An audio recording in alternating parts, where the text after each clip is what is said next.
আমরা ভারত এবং আওয়ামী লীগ মুক্ত একটা বাংলাদেশ চাই।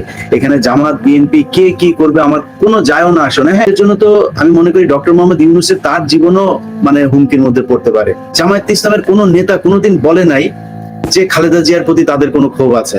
জামায়াতেরও এমন কোনো ফাঁদে পা দেওয়া উচিত না যেটাতে বিএনপি এবং জামায়াতের ভেতরে একটা বড় ধরনের ফাটল ধরবে, যেই ফাটলের ভেতরে আওয়ামী লীগ জায়গা করে নেওয়ার সুযোগ পাবে। আপনি কি মনে করছেন যে সরকার যেভাবে চলছে, নানা রকমের সমালোচনা আসছে, সরকার খুব দ্রুত গতিতে যাচ্ছে, 111-এ 5-6 জন মানুষকে নেওয়া হয়েছে, অনেক নিয়োগই আসলে বিতর্কিত নিয়োগ। ডক্টর ইউনূস সাহেবের নিয়োগ, এখন কেউ বলছেন এনজিও সরকার, কেউ বলছেন এনজিও গ্রাম সরকার। তো কি আপনার কিছু কি মনে হয়, কি মনে হচ্ছে? ধারাবাহিকভাবে এই অনুষ্ঠানটা করতে থাকবো আশা করি। কিন্তু মিনার ভাই যে কথাগুলো বললেন, আমাদের কেন্দ্রে যারা রাজনীতি করে, যারা রাজনীতিকে নিয়ন্ত্রণ করে, আমার মনে হয় তাদের আরো অনেক বেশি সিরিয়াস হওয়া দরকার। কারণ এবারের পরিস্থিতিটা আসলে খুব স্বাভাবিক কোনো পরিস্থিতিতে বাংলাদেশ এখন নাই। একটা জিনিস বুঝতে হবে যে এই পৃথিবীর ইতিহাসে একজন প্রধানমন্ত্রী, সেই প্রধানমন্ত্রী থেকে শুরু করে তার দলের যত নেতা কর্মী আছে সব পালিয়েছে। কালকে দেখলাম বাইতুল মুকাররমের খতিব পর্যন্ত পালিয়েছে। এই ইতিহাস পৃথিবীর ভেতরে মনে হয় আজ পর্যন্ত কোনোদিন হয় নাই। এটা বাংলাদেশে এবারই প্রথম। এরপরে যারাই আসুক, যারাই চিন্তা করুক, বা আওয়ামী লীগ যদি মনে করে আবারও তারা বাংলাদেশে রাজনীতি করবে, আবারও এসে তারপরে আগে যে আমরা যে ভয়টা পাচ্ছি, মিনার ভাই, আপনি, কনক ভাই, আপনারা কি চিন্তা করছেন আমি জানি না, কিন্তু আমি মনে করি যে বাংলাদেশ, বিএনপি বলেন, জামায়াত বলেন, বাংলাদেশে এখন তো বড় রাজনীতির দল তো দুইটাই আছে। এই দুই দল যদি নাকি বাই রোটেশন ক্ষমতায় আসে, তাদের ভেতরে যত কিছুই হোক, বিএনপি জামাতের ভেতরে যে এখন সত্য কথা অস্বীকার করার কিছু নাই যে দুই দলের ভেতরে একটা কুণ্ডল মানে মনে হচ্ছে যেন শুরু হতে যাচ্ছে। একদল আরেক দলকে নানান বিষয়ে অবিশ্বাস, কিছুটা খোঁচা দেওয়া, এই ধরনের কথাবার্তা হচ্ছে। কিন্তু আমার ব্যক্তিগতভাবে আমি যেটা মনে করি, বিএনপি বা জামায়াত এরা যদি নাকি যত খারাপই হোক, এরা কোনোদিন শেখ হাসিনা হইতে পারবে না। শেখ হাসিনার যে সময় আমরা পার করেছি, ওই সময় যেন আল্লাহ আমাদের জীবনে আর কখনো কোনোদিন না আনে। এর বাইরে আর কোনো কিছু নাই।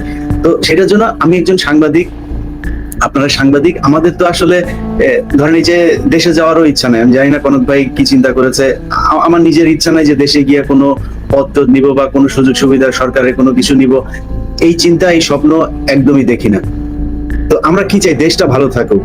এখন যে অবস্থা চলছে, আপনি সেনাবাহিনীর কথা বললেন, আমার মনে হয় ডিজিএফআইটা কিছুটা আমার কাছে ভালোই মনে হয়েছে, যে এটা যে রদবদল গুলো হয়েছে। এর বাইরে ধরেন পুলিশের আইজিপি, পুলিশ কমিশনার, অর্থাৎ ডিএমপি কমিশনার, এবং 4-5টা জায়গায় আমি ভালো কিছু মানুষকে দেখেছি যাদের আসলে কোনো বিতর্ক নাই, যারা এই সরকারের আমলে খুব অসহায় একটা মানে কি বলবো, যে চাকরির খুব খারাপ একটা সময় তারা পার করেছে। এর বাইরে এখনো পর্যন্ত ডিআইজি, তারপরে গতকালকে আপনারা দেখেছেন যে কি বলে ওর নাম, আরাফাত, তাকে আপনার ডিবির কয়েকজন অফিসার, 2-3 জন অফিসার মিলে তাকে বর্ডার পার করার জন্য তারা চেষ্টা করেছে। চ্যানেল 24 এটার একটা নিউজ করেছে। তো এই ধরনের অফিসাররা যদি নাকি থাকে এখনো পর্যন্ত, এবং ট্রাফিক বিভাগেও আগে যে যারা ছিল সেই তারা এখনো আছে, তো এরা তো, এদের জন্য তো আমি মনে করি ডক্টর মোহাম্মদ ইউনূসের তার জীবনও মানে হুমকির মধ্যে পড়তে পারে। কারণ এই নিরাপত্তার জায়গাগুলো তো ঠিক করতে হবে সরকার যদি স্মুথলি চলতে যায়। যে কারণে আমি মনে করি যে অবশ্যই প্রশাসনের এই জায়গাগুলো ঠিক করা উচিত। আর সবচাইতে বড় যেটা, সেটা হচ্ছে যে জামায়াত এবং বিএনপি, আমি মনে করি আপনাদের ভেতরে দুই দিকের রাজনৈতিক দল, একটা ধর্মভিত্তিক রাজনীতি করে, আরেকটা জাতীয়তাবাদী চিন্তায় রাজনীতি করে। কিন্তু বাংলাদেশে 90-95% মানুষের জাতীয়তাবাদ আর ইসলাম আসলে ভিন্ন কোনো কিছু না। এটা কখনোই একটার সাথে আরেকটা সাংঘর্ষিক কোনো ব্যাপার না। আর গত 15 বছরে জামায়াত এবং বিএনপির উপরে যে নির্যাতন চলেছে, সেই নির্যাতনের চাইতে এই রাজনৈতিক বিরোধিতা আমি মনে করি অনেক বড় কিছু না। তো সেই বাস্তবতাটা মেনে নিয়ে আমি মনে করি তাদের রাজনীতি শুরু করা উচিত, এবং দেশটা স্বাধীন হয়েছে, এই স্বাধীনতাটা রক্ষা করতে হবে। আমরা ভারত এবং আওয়ামী লীগ মুক্ত একটা বাংলাদেশ চাই।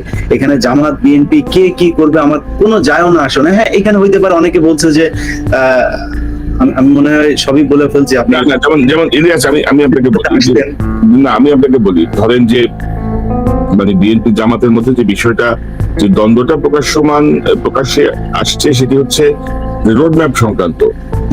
বিএনপি বলছে যে নির্বাচনের একটা রোডম্যাপ দেন, কবে নির্বাচন হতে পারে একটা সম্ভাব্য রোডম্যাপ দেন।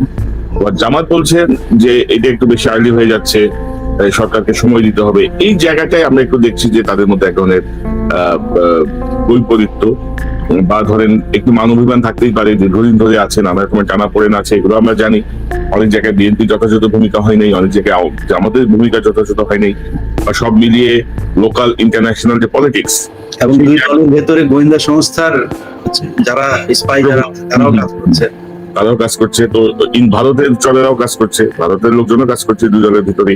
দেখেছেন কিনা জানি না, একটা ভ্যানের মধ্যে অনেকগুলো লাশ তোলা হচ্ছে। হ্যাঁ হ্যাঁ হ্যাঁ, খুবই মর্মান্তিক। আচ্ছা, এটার আগে ধরেন ওই যে ঢাকাতে এর আগে ওই কাঁচপুরের এইদিকে বোধহয় ঘটনা, যাত্রাবাড়ির ওইদিকে একটা লাশ তারা ডিভাইডারের উপর দিয়ে আপনার এই পারে ফেলছে, গাড়ির উপর থেকে তারা ফেলে, মানে মনে হচ্ছে যে লাশটার প্রতিও তাদের খুব অনেক ক্ষোভ।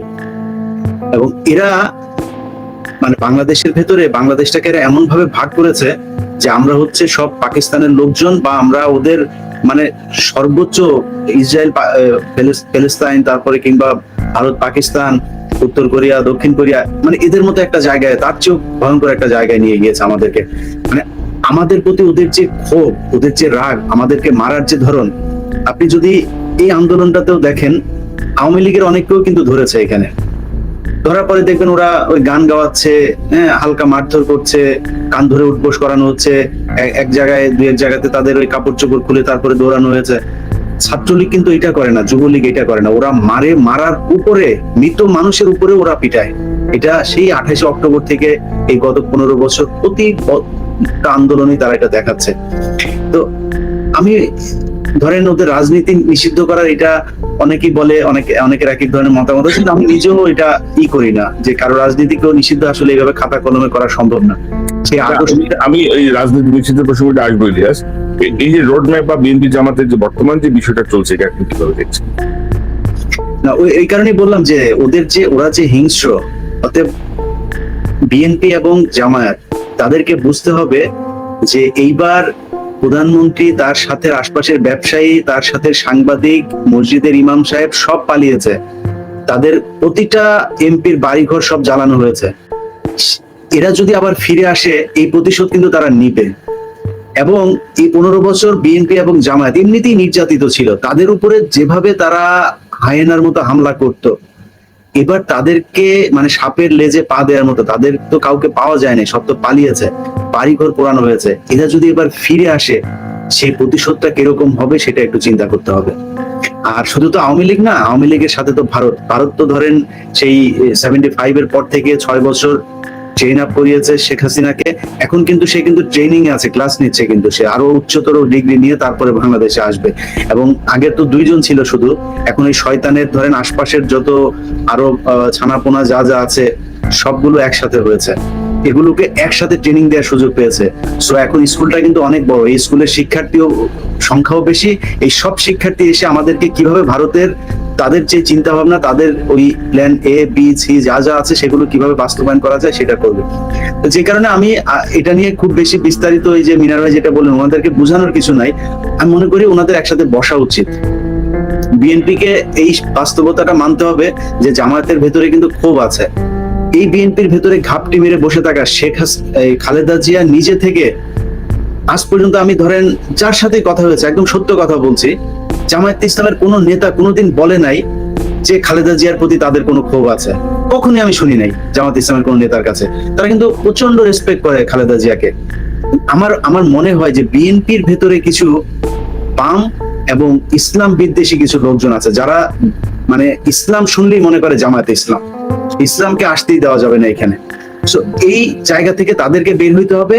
কারণ আপনি এই জামাতের নেতাদের ফাঁসি হয়েছে, তারপরে জামায়াতকে এর আগে যতগুলো ঘটনায় তাদের বিরুদ্ধে যে পদক্ষেপ নিয়েছে, সেই পদক্ষেপের কোনোটাতেই কিন্তু আমরা বিএনপি কে ওইভাবে কোনো জবাব বা পাশে দাঁড়াতে দেখিনি। এমনকি সালাউদ্দিন কাদের চৌধুরী যখন ফাঁসি হয়, সেটা নিয়েও কিন্তু বিএনপি খুব বেশি নড়াচড়া করে নাই।